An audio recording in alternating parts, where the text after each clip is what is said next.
Yeah, we've been gone for a while, but week 0 is upon us, so thought we'd hop in here and talk some football. I know a lot of people are kind of not a big fan of week 0 because the games aren't the best, but the way I look at it, you've got Caleb Williams, who's a Heisman frontrunner, which we're going to get into here in just a second, playing against, I think they're playing like San Jose State, which won't be a great game, but it'll be nice to get to see Caleb Williams after winning a Heisman Trophy last year. And then Notre Dame plays Navy. I think that's actually the first game. And Sam Hartman is also on the Heisman list, and Notre Dame has some decently high expectations this year. So it'll be nice to see those two guys. But segueing into our Heisman predictions here, we've talked about this before, so I'm just going to kind of give this is our final Heisman predictions. All the final stuff we're getting out of the way, like we'll have our final conference champion predictions, final playoff predictions, just so we have it all on record and we can tell everybody we were right or wrong. Probably more likely to be wrong, but absolutely. I mean, hey, you're shooting for like a small fish in a big pond at this point, right? Like you're unless you're going with the safe option, which I mean, I guess I kind of am. It's really hard to get it right. Like, yeah, exactly. And anytime I look at these lists and I'm like, oh, I mean, why are the odds like this? Fool's gold, pretty much. Vegas is more than most of the time they're right. So I will say too, it's even harder in years that follow, where like a guy that won the Heisman last year is still in school, like not a junior or senior, because they come back and then like they're obviously the favorite, but they're also definitely not going to win it again. So I don't know. That's just my in my opinion. Vegas disagrees with me, but in my opinion, so jumping into it, he wins it 2 years in a row. Caleb Williams is the favorite at plus 500. Very hard to win a Heisman 2 years in a row. I don't think it's ever been done. Was it Archie Griffin? Archie Griffin was the last person to do it, so it's been a really long time. I think. Yeah, he was the only other person to do it. So the fact that Caleb Williams is favorite at plus 500 is crazy. And then Tyler and I were talking about this before. You got Jade Daniels at 2 at plus 1,000, which, I mean, the odds, the gap between the first two people is kind of significant. And then you've got Jordan Travis and Quinn Ewers at plus 1,200, Cade Klubnik at plus 1,400, Penix at plus 1,600. And then you've got J.J. McCarthy, Bo Nix, Drake May, and Sam Hartman all tied for plus 1,800. Right off the bat, Nix, May, and Penix are all guys that I would feel like would be more likely to win it than Williams, Daniels, Travis, and Ewers and Klubnik. But that's just kind of my 2 cents. I mean, Klubnik hasn't been this. I mean, he was only the starter towards the end of the year last year. Travis hasn't really shown that he can pass the ball too well, and the same kind of goes for Daniel. So, Bo Nix would be my prediction. I think I said that last year too, but he had a great year. And then obviously Drake May, I think, is right there with him. But both those guys are down towards the bottom, so Vegas just does not agree with me at all. It's funny because like I had to fight back a little bit of laughter because of all these names. You listed the 3 that I had in my top 3 as well. Not the same order, I will say, thankfully.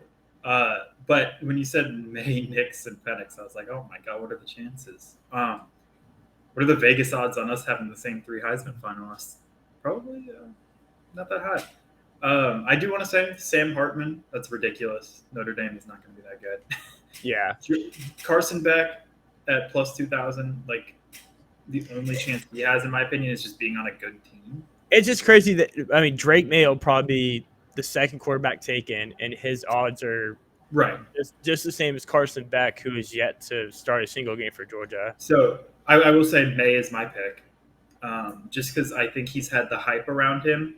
He's obviously the most hyped up guy that's not Caleb Williams or Arch Manning, but he's not even going to play this year, so it is what it is. I think I've been Penix pilled. Michael Penix has got to be my second choice, right? My friend. You were drinking the Washington Kool-Aid last year. I have my friend in my ear every week. Washington's going to win the national championship. Michael Penix is going to win the Heisman. But then I thought about it, and like they do kind of have a QB friendly offense, and maybe the second best receiving core in college football. So it's a good like spot for a Heisman winner to be. And then if they overshine a little bit, right? Maybe they knock off USC. That's a good kind of conversation starter, I'll say. And then Bo Nix, I think, like you said, you touched on earlier, he's having fun. He looks great. He's primed for a breakout season, etc.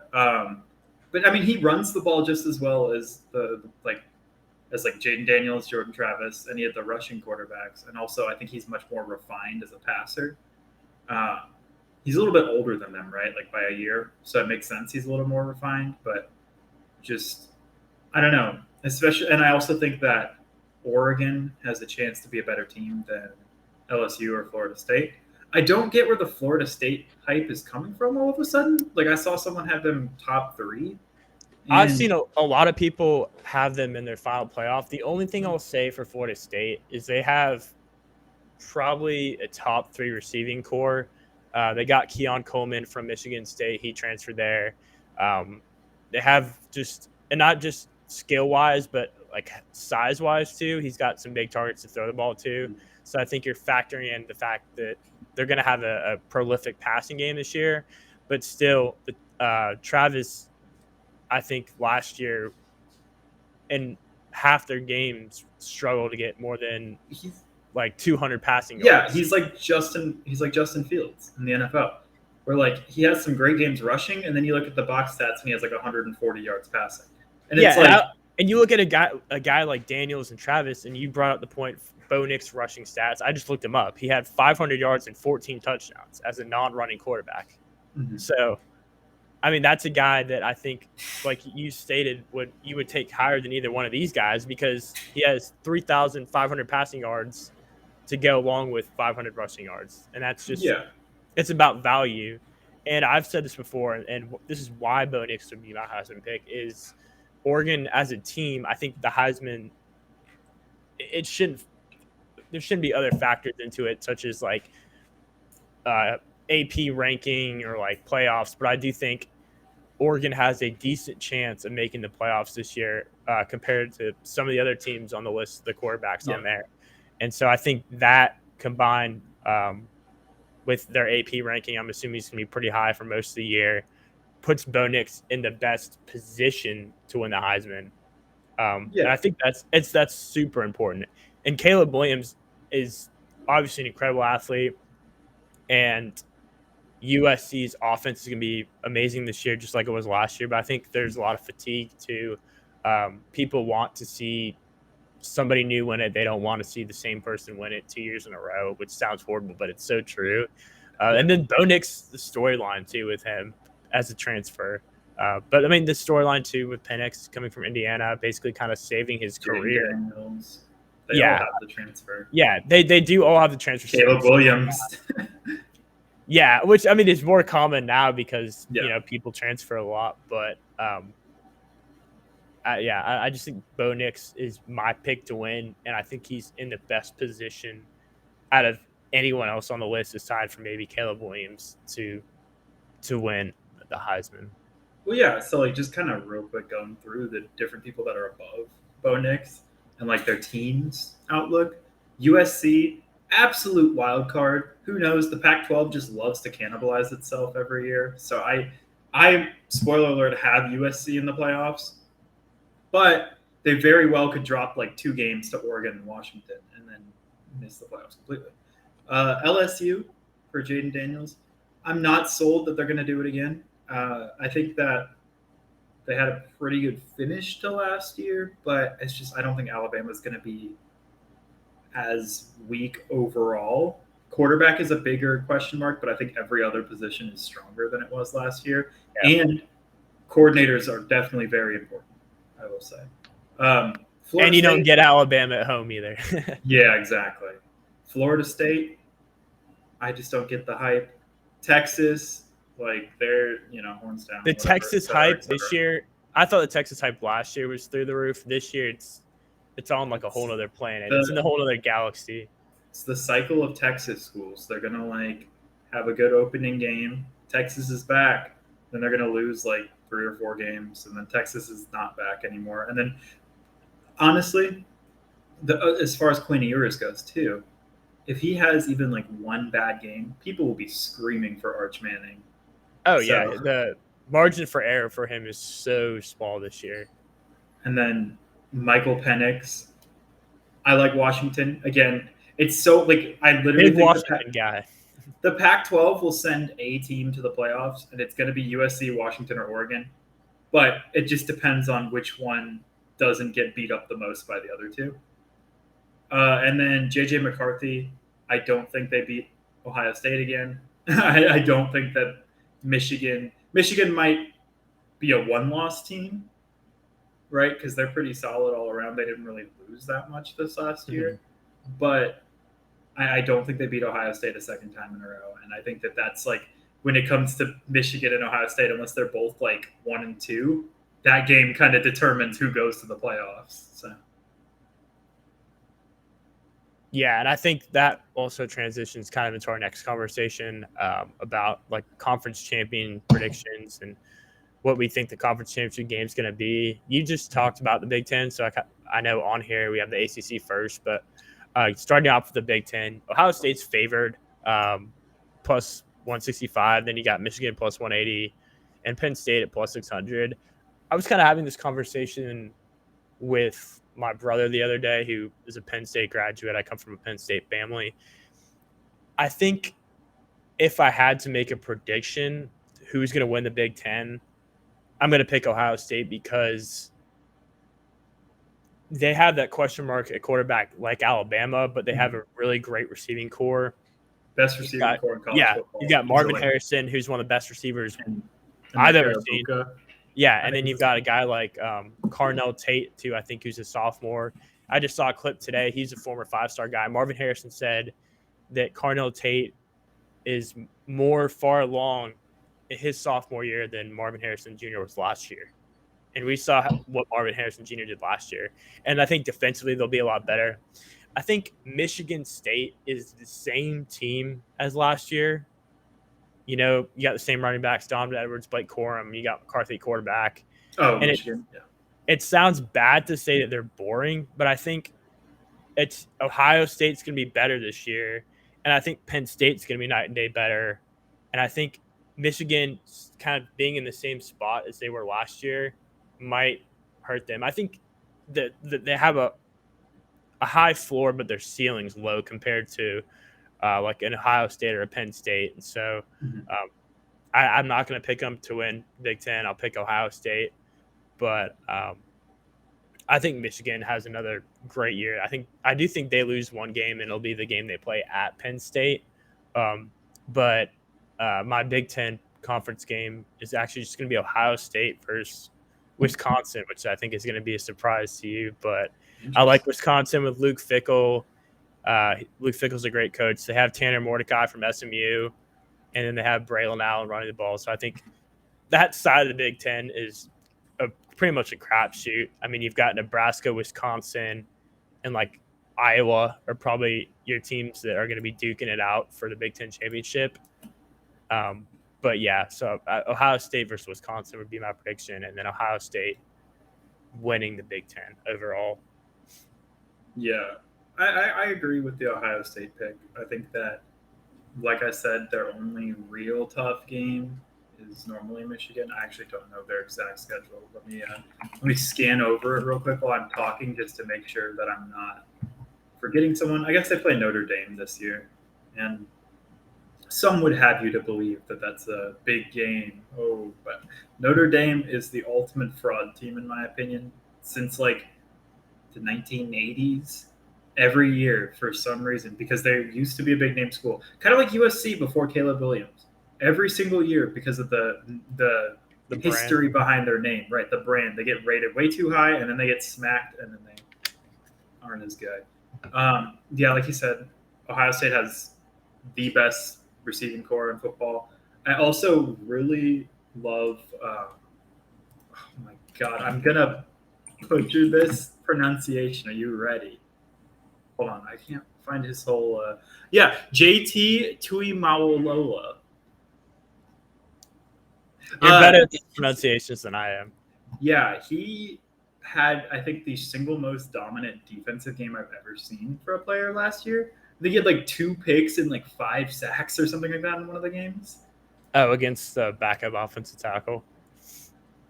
It was against Was Penn that State. against Penn State? Yeah.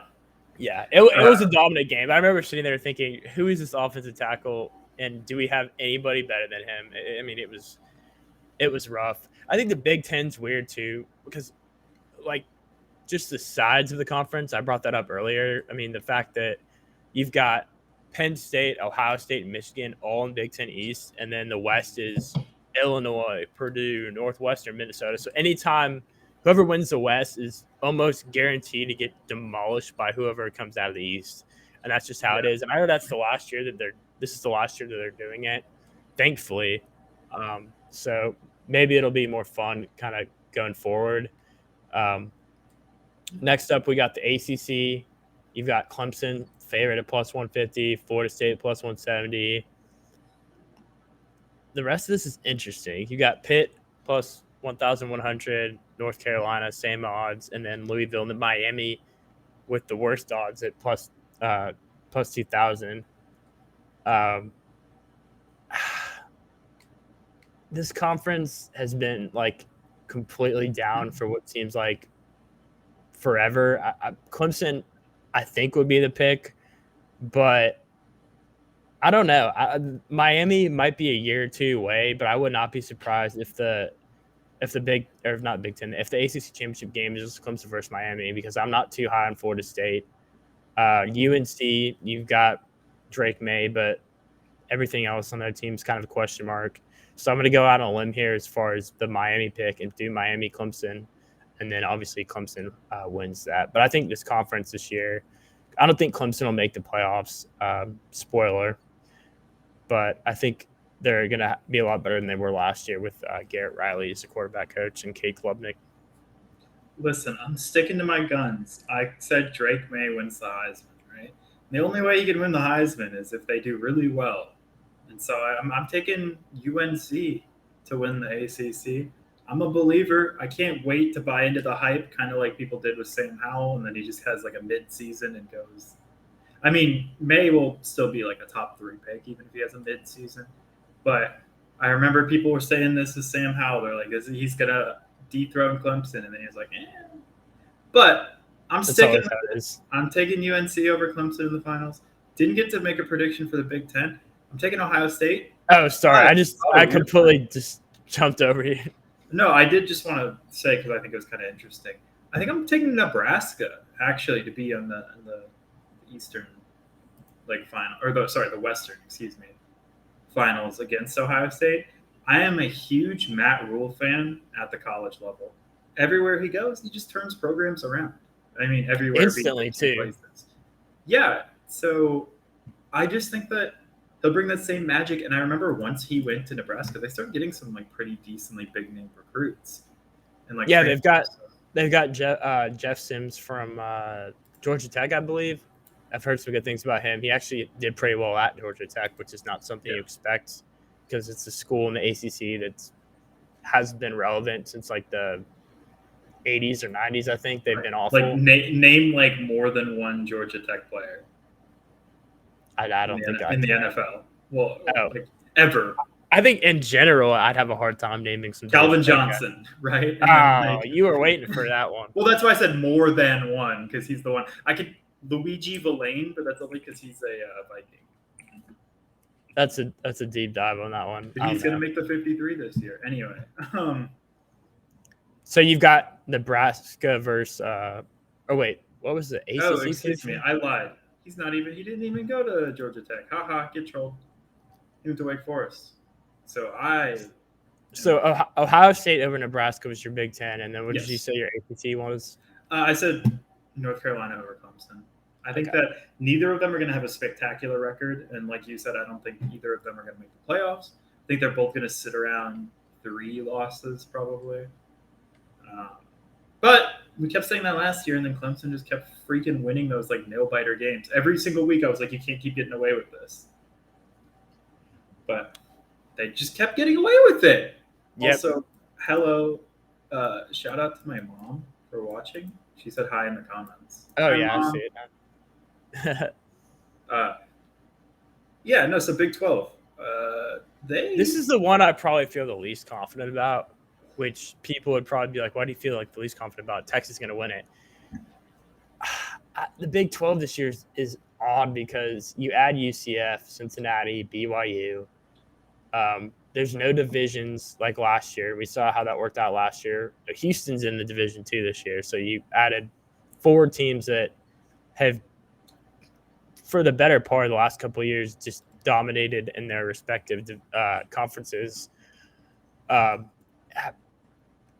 I think I'll go with Texas to win it because of the talent they have on the offensive side of the ball, but you can't really count on any consistency from any of these Big 10 or not Big 10, Big 12 teams. Oklahoma will be better, hopefully, than they were last year. Last year, they were absolutely terrible in Brent Venables' first year. But Texas over, this is going to be a shocker. Texas over Texas Tech. I think people are sleeping on Texas Tech. A lot of hype for them, as far as in my eyes, just because they've got great quarterback play, great coaching, and I think they're returning a lot of guys on both sides of the ball. But I don't think it'll be enough for them to beat Texas. Texas is just loaded. So I'm drinking the Texas Kool-Aid a little bit. I'm not going to put them in the playoff, but I think this conference will kind of cannibalize each other, and Texas will lose to Bama, and they'll maybe lose to like 1 or 2 other teams. But the conference will be jumbled, and all these games will be close, like the TCU games were last year. Yeah. Yeah, I absolutely don't think TCU comes anywhere close to the performance they did last year. I also wanted to say, of the new teams, I think 3 of them could be decent. And, they've all been good, right, in the past. I think BYU just going to get slaughtered. I think that BYU is one of those teams that just doesn't ever play anyone, so they have a good record every year. And I do not think they're going to mesh the Big 12 well. I could be wrong, but I'm actually going to go with Baylor. I just love Baylor, and I think that every year Baylor just kind of overperforms a little bit. I know they did last year too, right? They got pretty close to. They're always in the conversation. Yeah. Well, hold on. Maybe I'm completely misremembering, but I'm pretty sure last year they had a really good record. Yeah, they lost to Oak State. They beat Texas last year. Yeah, they only had 2 losses last year, and it was TCU by 2, and then Oklahoma State by 10. I think I'm going to take Baylor over Texas in the finals. They're gonna beat them again. Really? Yeah, I know. But like I said, for some reason, Baylor's one of those teams since Matt Rule, shout out Nebraska, that they just kind of have had a really good culture, and they're one of those teams that just never really has anyone individually super stand out. Like I could not name you a single player from Baylor last year off the top of my head. Maybe if I thought about it a little bit, but they just they play good team football, right? And they go out there and they overperform what they should. I used to hate watching Big 12 games, but now it's just so entertaining because, from top to bottom, there's not much of a drop-off between any of the teams. I mean, you look at the SEC and you look at your Georgia or Alabama, it's obviously going to be a lot better than Vanderbilt or like a Mississippi State. But I think looking at every single team in this conference, I think you can make a case for them competing in the Big 12 championship game, which is crazy to say. So this conference is going to be really entertaining this year. And then we're going to finish it up with a Pac-12. USC's plus 200, Oregon plus 320, and then Washington at plus 340. I have seen Oregon and Washington flip-flop a little bit. I'm sure you're going to know who my pick's going to be because I kind of tipped it earlier. I'm going to say that Oregon beats USC just because of the things that I listed earlier. I think offensively, they're going to be right up there with USC. Maybe they don't have the receivers that USC does, but they have a great offensive line, a great quarterback, some great tight ends there too.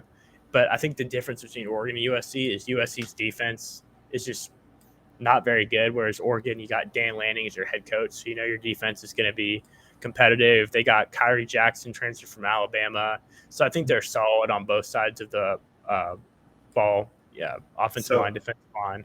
So they're going to be my pick. I got to ask your opinion on one team in the Pac-12. How do you feel about Colorado this year? I think Colorado has a tough schedule. I think the second game they play is against TCU, so I think. I mean, I don't feel great about. It's their opener. It's their opener game. I think I don't feel great about them this year, but it's not. That's not about Dion. I mean, they've done a great job recruiting. I think Dion will be a solid coach for them, but I just think they have their work cut out for them this year, and I actually think the Pac-12 will be a better conference as a whole this year. So I think they'll have a tough time, but they certainly have some great athletes on both sides of the ball. Yeah, I don't know. Like, so I'm not gonna pick Colorado, right? I was gonna say, kind of curious because no, because they're like a trendy team right now, right? With Deion Sanders and all the transfers and Shadur, the quarterback. Mm-hmm. But I think that this year will be a little rough for them. I think that Deion so far has shown that he's a good, like, rah-rah motivator coach. I don't know how good of like an X's and O's coach he is, and I think that that's going to be way more important at a place like Colorado because you're not gonna out talent TCU, you're not gonna out talent Nebraska, you're not gonna out talent USC, you're not gonna out talent Oregon, where you could easily do that at Jackson State. You just have like, oh hey, Travis Hunter, the top player in the entire country. Yeah, he's here playing for our HBCU, which is great for HBCUs. And I thought that was really cool. You're not going to have that crazy talent advantage at Colorado. So he could completely prove me wrong. Maybe Deion is an amazing coach. But I think to me right now, he's shown he's a good motivator. I'm not going to buy into the Colorado hype train until he shows that he's a good coach as well. Yeah, I agree. I will say, I've been talking about it. I'm picking USC. I think USC sneaks in at 4 in the playoffs. I think they'll be the 4th seed. So who do you think USC will play? I'm picking them over Washington. I'm sorry, Oregon, but I think that Washington has a really good offense, and they've just been they've also been like, I don't want to say DBU because obviously not, but they've produced some really good defensive players as well over the past couple of years. They've produced some good defensive backs, but their secondary as a whole has been pretty bad. It's pretty interesting, but I think that Washington goes. I think USC beats Washington in the finals. I think it's kind of interesting too that there's not a lot of talk of Utah. Every year they're kind of like a Baylor team to me, where they shouldn't be that good, but then they always end up like top 10. Yeah, and they've won their back-to-back Pac-12 champions. I mean, they've won it 2 years in a row. So real quick, who's left in the Pac-12? I think after all the changes, who is it? It's just Cal and Washington State, I believe. I thought there was 4, but is Stanford still there too? No, well, that news came out today that I think really? Stanford and some other teams were leaving. I think literally that the news broke probably like an hour or so ago. I'm slow typing, but I didn't see that actually. I think the cool thing too about the Pac-12 this year is I was looking at the quarterbacks after I saw that Jalen Rashada was announced as a starter. You have Bo Nix, Michael Penix, Caleb Williams, DJ, last name I'm not even going to try to pronounce, Uiagalelei. Yeah, you've got DJ Uiagalelei. You've got Rashada. You've got Dante Moore. Both Dante Moore and Rashada. Dante Moore for USC or UCLA. Jalen Rashada for Arizona State are both true freshmen, but they're two really highly talented recruits that are going to play right away. So I think the Pac-12 after dark this year with all those quarterbacks, I'm going to be locked into, especially since the conference is basically dissolving. It's not really going to be a conference anymore. Yeah, I don't know how. No, this is the last year of the Pac-12. Isn't Bo Nix like 30 years old? He's surprisingly Bo Nix is still 20. He's only 23, so it just feels like he's been in there for a while. He has. Cal, Stanford, Oregon State, and Washington State are the 4 left. An hour ago, it got reported that the ACC is seriously considering adding Stanford and Cal. Yeah, so they haven't left yet, but there's they're having an ACC brass meeting to discuss adding those two, and SMU apparently adding 2 teams from the opposite side of the country coast to the Atlantic coast. We'll just call it the Coastal Conference. I mean, hey, we already have that. It's got a decent ring to it. Real quick, we'll talk about college football playoff predictions and basically college football. We'll say our goodbyes to the last normal year, quote unquote normal year of college football. College football playoff predictions. Oh Lord.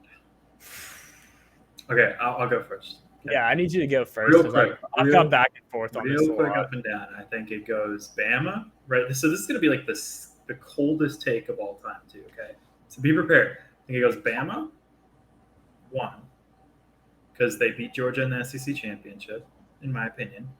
Ohio State, Georgia, USC. I think I'm going to give vanilla list, but I think that I'll go a little bit. I think that Bama. No, I mean go with your gut. No. I was just explaining it a little bit. Why you think? I think that Bama has a question mark at quarterback, but I think that overall, like I said, they're a very deep team compared to the last couple of years, and I think that'll really help them. I think that Ohio State, like I said, has a very easy schedule every year, and I think they beat Michigan, so I think that they're in clear sailing to be second. Or even first. I could see them in 1. I think that Georgia, even though they're the 2-time national champions in a row, 1, winning 3 in a row is even much harder. And 2, they're bound to, lose a game at some point. They also have a question mark at quarterback.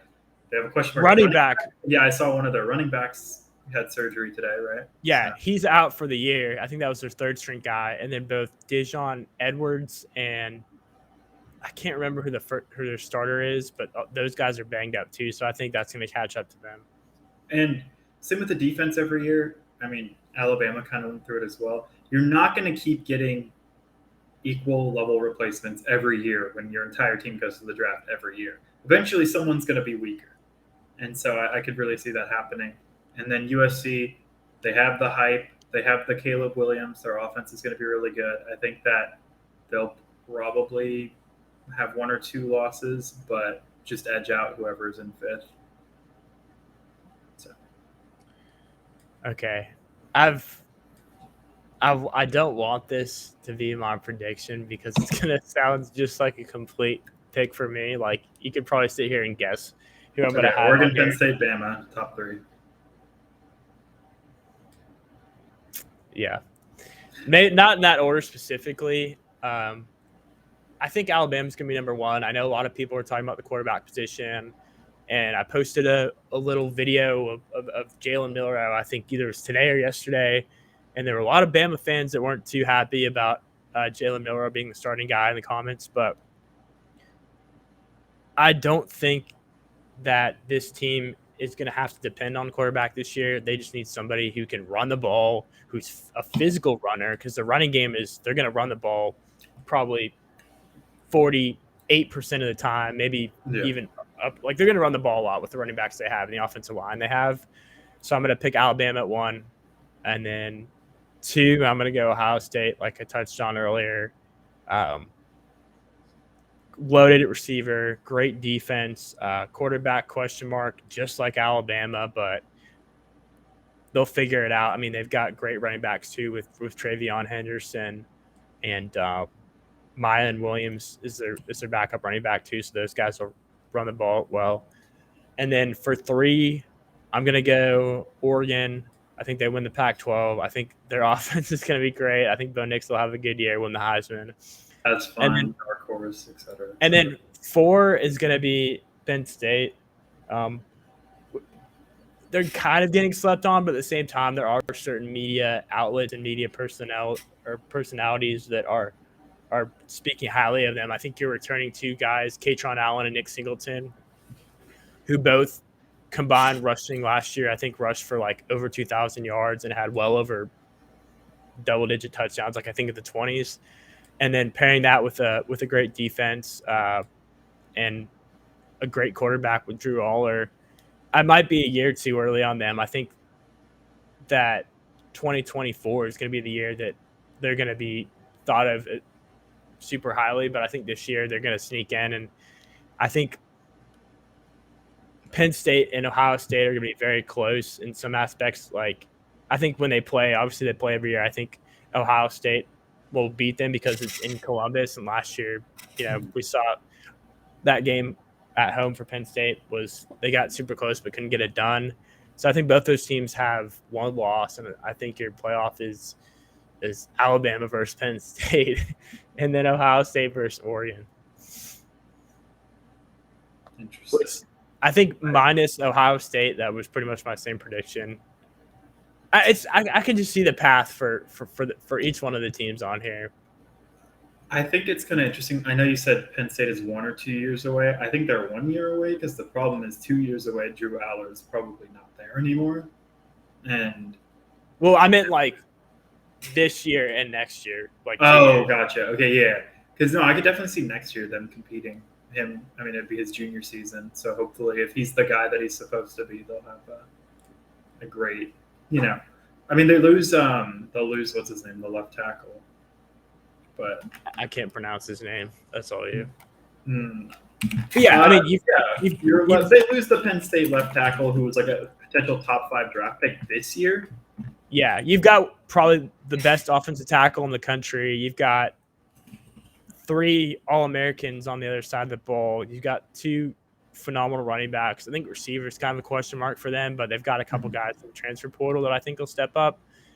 And then I think underrated for them is their tight ends this year with Theo Johnson and then Tyler Warren. So that's why I'm a total homer, and I'm going to pick all 3 of my teams to be in the playoffs. All right. Real quick, though. You ready? Olu Fashanu. Oh, wasn't that hard? Yeah, I mean, I could be completely butchering it, too. I mean, his full first name is Olumoyiwa Fashanu. Now you're just showing off. So, I mean, like I said, I could sit here and say whatever I want, and you'll believe me, and that's the best part, because I could be completely butchering that. It could be pronounced Jeff for all I know.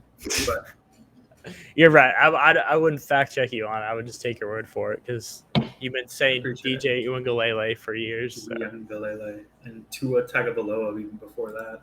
Well, that one. I mean, I got that. That one's easy for us because we saw him a bunch, but yeah, we had to learn his name. We didn't have much of a choice in that. Exactly. We'll finish up with kind of just a depressing goodbye summary to college football as we know it. We've talked about a couple teams joining new conferences this year. Next year, obviously, you have Texas and Oklahoma joining the SEC. The Pac-12 is going to be nothing. So I guess I want to get your thoughts on how you feel about kind of like the future of college football. I feel good about it. It's going to be completely different than it's ever been, but I think the NIL stuff will get straightened out and be a little more strict, and will be kind of a wild, wild west like it is now. But I feel good about it. The games will certainly be better. I mean, who knows how the playoff expansion will go, but I'm somebody who believes that you should have more teams in it. It's a slippery slope, but I'm excited for the future. Yeah, I definitely agree. I think that more teams is almost always a good thing, right? There's a point where it's too many. Like, I don't want 32 teams playing in the college football playoff. But I think that 4 was way too few, because every year, and I will preface this by saying I know the goalposts will just move, but every year there's always like 1 or 2 teams where you're like, you could make a legitimate argument that they were a top 4 team, right? Last year it happened. We were on the side of that last year. Oh, we're better than TCU. They had a better record, etc. But I think that, will there still be a problem? Top 8. Oh, this team should have been 8 instead of this team. Sure, it's always going to happen with like arbitrary cutoffs. But I am really excited. I do think it's going to be able to showcase more teams without taking spots of teams that rightfully deserved it. Like Cincinnati 2 years ago, for example. Did they deserve it record-wise? Yeah, but did you know they were going to get clapped? Yes. Like, everyone who had eyes could see that coming. Yeah. As far as conference realignment goes, I think it's interesting, and I know you need conferences, but like I think I'm just going full like anarchy. And I'll say I don't really care about conferences. I think not having conferences would open it up to be way more interesting on what you could schedule. Obviously, again, you need conferences, but like merging into like super conferences like they seem to be doing, I like more variety. More teams have like, Georgia, for example. New rivalries too. Right. And like Georgia, for example, take Georgia. They've been a very good team these past couple of years. No one can deny that, right? They've been the best team in college football the last 2 years.